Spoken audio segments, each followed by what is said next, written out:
तो जय श्री कृष्णा, जय सिया राम, जय श्री राधे राधे, जय श्री महाकाल। इस प्रवचन में आपको श्रवण कराएंगे राजा रघुगण के प्रश्न और भरत जी द्वारा उनका समाधान किए जाने। राजा रघुगण ने कहा, भगवान मैं आपको नमस्कार करता हूँ, आपने जगत का उद्धार करने के लिए यह देह धारण की है। योगेश्वर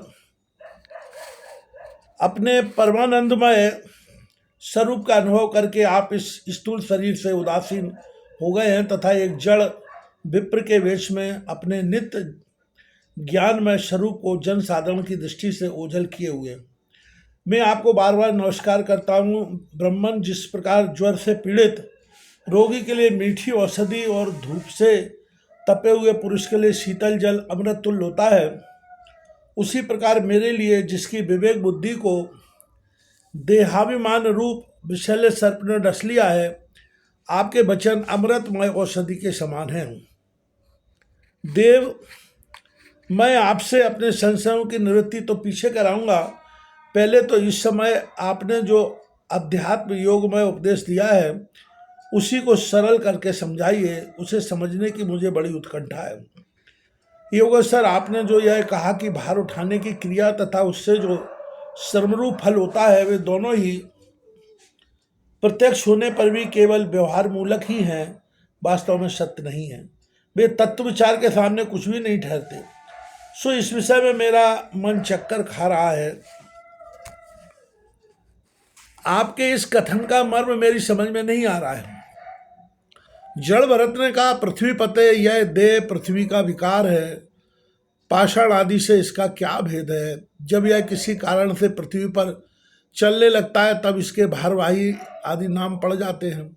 इसके दो चरण हैं, उनके ऊपर क्रमशः टखने, पिडली, घुटने, जांग, कमर, वक्षस्थल, गर्दन और कंधे आदि अंग हैं।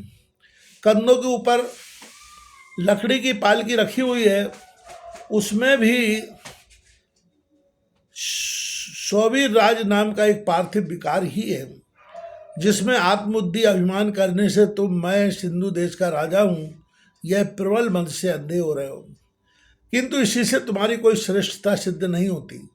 वास्तव में तो तुम बड़े क्रूर और धृष्ट ही हो।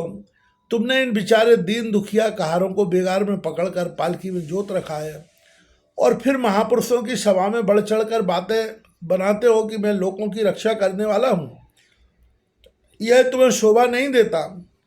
हम देखते हैं कि संपूर्ण चराचर भूत सर्वदा पृथ्वी से ही उत्पन्न होते हैं, पृथ्वी में ही लीन होते हैं, अतः उनके क्रियाभेद के कारण जो अलग अलग नाम पड़ गए हैं, बताओ तो उनके सिवा व्यवहार का और क्या मूल है। इस प्रकार पृथ्वी शब्द का व्यवहार भी मिथ्या ही है, वास्तविक नहीं है, क्योंकि यह अपने उपादान कारण सूक्ष्म परमाणुओं में लीन हो जाती है और जिनके मिलने से पृथ्वी रूप कार्य की सिद्धि होती है वे परमाणु अविद्यावश मन से ही कल्पना किए हुए हैं। वास्तव में उनकी भी सत्ता नहीं है। इसी प्रकार जो भी कुछ पतला मोटा छोटा बड़ा कार्य कारण तथा चेतन और अचेतन आदि गुणों से युक्त द्वैत प्रपंच है, उसे भी द्रव्य स्वभाव आश्रय काल और कर्म आदि नामों वाली भगवान की माया का ही कार्य समझो। विशुद्ध परमार्थ रूप अद्वितीय तथा भीतर बाहर के भेद से रहित परिपूर्ण ज्ञान ही सत्य वस्तु है। वह सर्वांतरवर्ती और सर्वथा निर्विकार है। उसी का नाम भगवान है और उसी को पंडित जन वासुदेव कहते हैं। रघुगण महापुरुषों के चरणों की धूल से अपने को नहलाए बिना केवल तप यज्ञादि वैदिक कर्म अन्नादि के दान अतिथि सेवा दीन सेवा आदि ग्रस्तोचित धर्मानुष्ठान वेदाध्ययन अथवा जल अग्नि या सूर्य की उपासना आदि किसी भी साधन से यह परमात्म ज्ञान प्राप्त नहीं हो सकता। इसका कारण यह है कि महापुरुषों के समाज में सदा पवित्र कीर्ति श्री हरि के गुणों की चर्चा होती रहती है, जिससे विषय वार्ता तो पास ही नहीं फटकने पाती, और जब भगवत कथा का नित्य प्रति सेवन किया जाता है तब वह मोक्षाकांक्षी पुरुष की शुद्ध बुद्धि को भगवान वासुदेव में लगा देती है। पूर्व जन्म में मैं भरत नाम का राजा था। ऐहिक और पारलौकिक दोनों प्रकार के विषयों से विरक्त होकर भगवान की आराधना में ही लगा रहता था।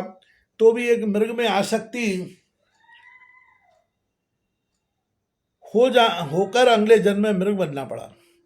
किंतु भगवान श्री कृष्ण की आराधना के प्रभाव से उस मृग योनि में भी मेरी पूर्व जन्म की स्मृति लुप्त नहीं हुई। इसी से अब मैं जन्म संसर्ग से डर कर सर्वथा असंग भाव से गुप्त रूप से ही विचरण करता हूँ। सारांश यह है कि विरक्त महापुरुषों के सत्संग से प्राप्त ज्ञान रूप खड़ग के द्वारा मनुष्य को इस लोक में ही अपने मोह बंधन को